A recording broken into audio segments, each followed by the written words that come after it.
Big plot points, part 1. Cinder and his friend Lacey were working when it's announced that it's time to pick the new crown prince and to find them a match. When it comes to light that would be Prince William out of the 3 princes to become king, he lets them all know he doesn't like women and he doesn't mind being mated to an Omega, which gives Cinder hope to be picked. But he's worried he won't be picked because his stepfather made his profile, and he doesn't like him. But he did get picked when the quota was not met regarding the ratio of betas to omegas for the contest. And he and his new cat Gus went to the palace. His stepbrother was not happy about that when he found out, and we'll see more of that later. Once at the palace, Cinder noticed a defined divide between how the betas and omegas are treated, from them having separate living quarters to being divided at once before the first outing. During this period, he meets his new friend Aaron, who was not supposed to be there since he was already engaged, but the matchmakers did not care, as we've seen with the other Omega candidates, since most did not want to be there or did not qualify because of their status in life or already had significant partners. The matchmakers didn't care. They just started picking Omegas because they didn't meet a quota. Big plot points, part 2. During this first outing, Aaron tries to help Cinder hide Gus the cat to give him a better life in the stables, because when Cinder first found Gus, it's hinted at that Cinder's stepfather drowned the entire litter and the mother in order to get rid of them. They didn't want them, since little Gus was by himself. To save him from that fate, Cinder brought him to the palace to become a royal cat and live in the stables.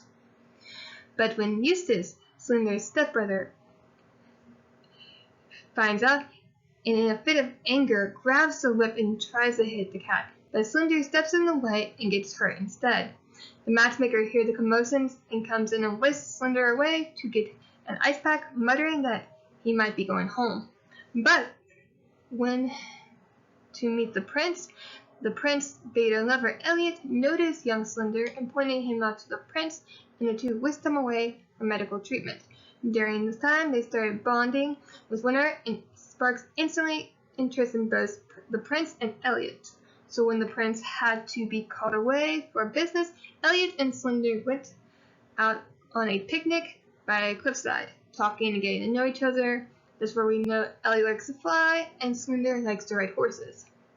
The next day, Prince William takes him for a ride and brought him back on his horse. They had a fun time. They ate strawberries. They got dipped in the water. It was a fantastical day for them.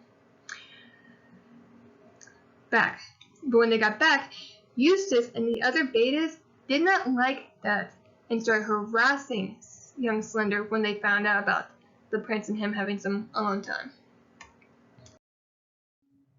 Big plot points, part 3.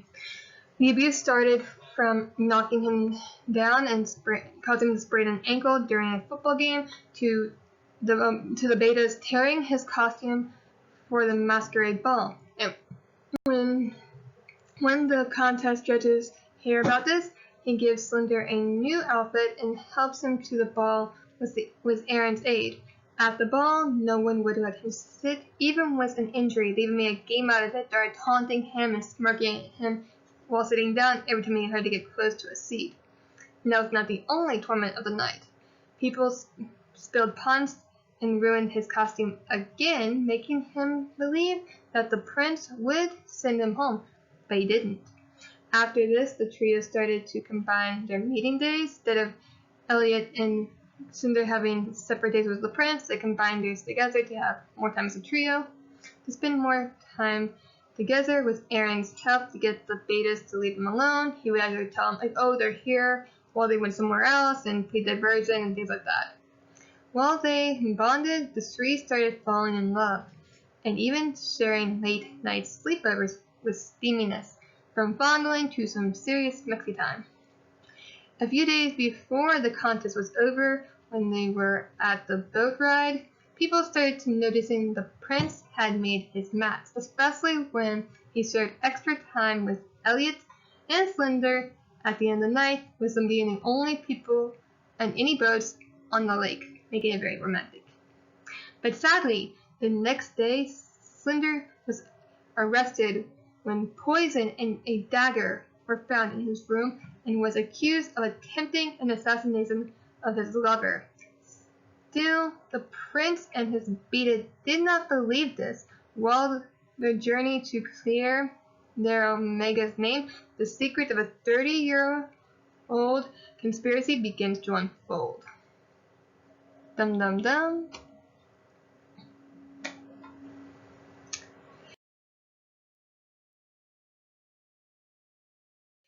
End of spoilers.